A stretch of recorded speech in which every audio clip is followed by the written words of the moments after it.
Now, is it me, or is 2022 not a very exciting year for entertainment so far? I mean, look, we've got the Flash movie coming out this year, there's a Jurassic Park film coming out, there's a Black Adam movie, and that's it. But this week, in 4 days' time, Matt Reeves, the Batman, will finally be unleashed. Are you excited? I've seen some comments in my videos where people have kind of been Batman fatigued out. I get it because, we had that sort of gap between The Dark Knight Rises and then you had the DC films of Ben Affleck, and now there's kind of been like there's a bit of upset, I guess, because Ben couldn't fulfill like one solo outing as the Batman. In case you don't know, Ben Affleck's version was going to be in the style of The Raid, a bit like a cross between The Raid and Arkham City. So that would have been pretty exciting, actually. Batman going down all these platforms, going up these platforms, beating up bad guys till he gets to the very top of whatever it is. That would have been awesome, and apparently the script was really, really good. But now we have the Batman, and to go along with that, we have got the final reactions, the reviews. Now, I'm not going to go through the reviews verbatim, I'm just going to take snapshots and just let you know what I think. But this article, this is the precursor to the Rotten Tomatoes scores. It's very strange from comicbook.com. I've highlighted this paragraph here where it says the Batman has fared better than the Batman Less spin-off Joker, which scored 68%, which is a very strange thing to say because, first of all, it's the Joker movie. It's not the Joker / Batman, it is just the Joker.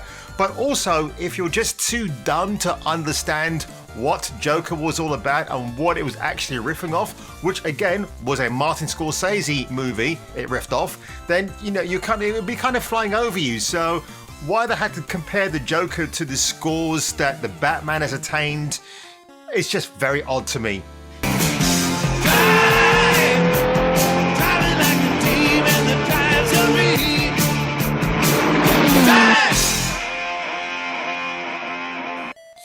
So here we have it, guys. Rotten Tomatoes, the Batman, currently standing at 89%.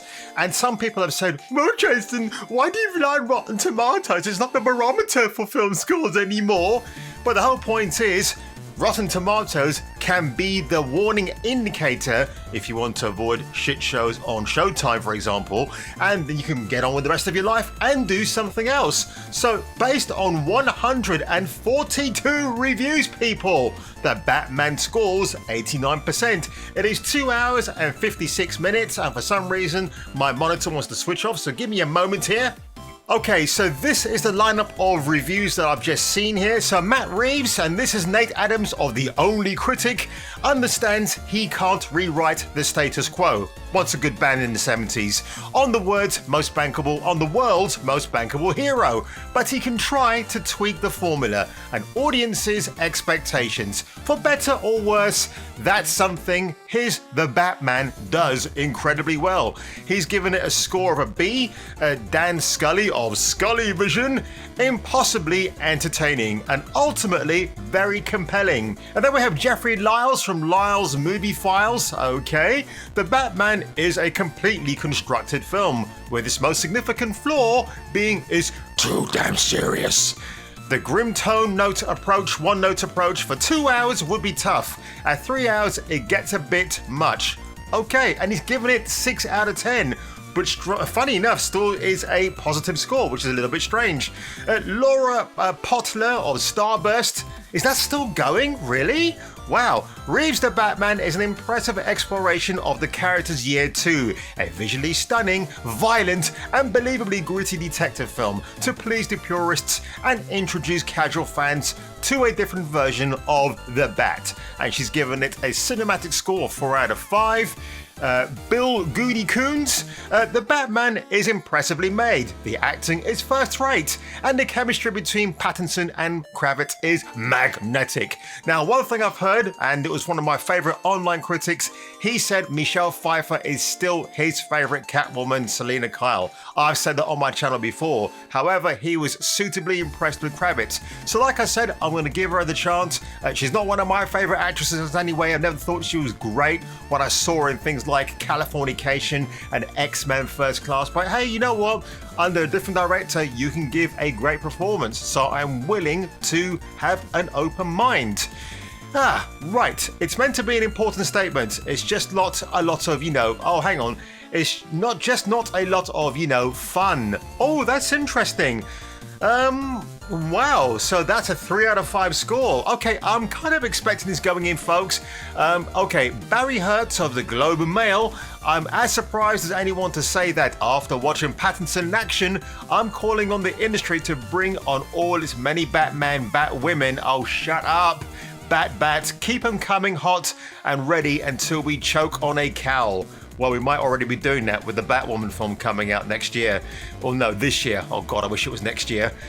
Okay, Caroline Seed. This is interesting. Fox 10 Phoenix. This is the first Rotten score. Within the confines of its PG-13 rating, the Batman is much more unnerving than previous Batman installments. Installments has one L, by the way. The trouble is, grafting a somber pastiche onto a superhero base coat can sometimes feel more exhausting than rewarding, and that gets a C+. Alex Page, Matt Reeves throws us back into Gotham with a new and refreshing take on the Caped Crusader, which taps into the detective aspect of the character that has been long looked over. Pattinson and Paul Dano shine. Christy Puchko. Imagine if David Fincher made a Batman movie, but it was censored to air on televisions at Walmart. Oh, ouch. Okay, Dark Sky Lady, the mix of great and subpar makes it a challenge for me, but there is more good than bad, barely. Plus points for reminding me of The Crow. Okay, and that's followed by David Crow. I mean, come on, you can't make that up, can you? With his labyrinth plotting and tragically human ensemble of characters. Interesting, human ensemble. Right, okay, so could there be more than one person than Penguin? I don't know. Reeves has crafted a richly realised Gotham City, where there may be heroes and villains, thinking of the Beach Boys songs, but no one is innocent. Michelle Kiesner, the Batman is gritty, stylised police procedural that suffers from some pacing issues, but offers a fresh, standalone take on the Batman mythos.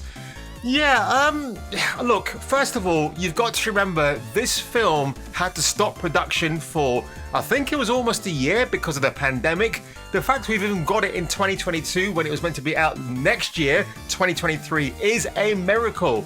Even more of a miracle, Matt Reeves gets the film time that he wants, which is, nearly 3 hours. It's 4 minutes shy of 3 hours, just call it that. So, you got to take those into consideration. I loved the trailer before last when we saw the whole car chase thing. By the way, the car chase sequence, I know it's a practically done set piece. It's not using a CGI at all because I met somebody who is acquainted with members of the crew on the film, and he told me, funny enough, at the IMAX, oh no, that is all real, blah, blah, blah. And I thought, well, that's all I need to know, man. So I was extremely happy to hear that. But I'm going to end this review, or rather this video, with what Empire magazine said when I was quite actually surprised. So Empire, normally they'll be like shilling for anything, but they've given it 4 out of 5 stars. Bruce Wayne, Robert Pattinson, is only 2 years into his tenure as the masked vigilante known as the Batman, when a serial killer who calls himself the Riddler, Paul Dano, begins targeting high-profile figures in Gotham City. With the help of Lieutenant Gordon, Jeffrey Wright, who apparently is fantastic, and Catburger, Selena Kyle, Zoe Kravitz, Bruce must unravel the clues and stop a terrorist attack while wrestling with his family's legacy.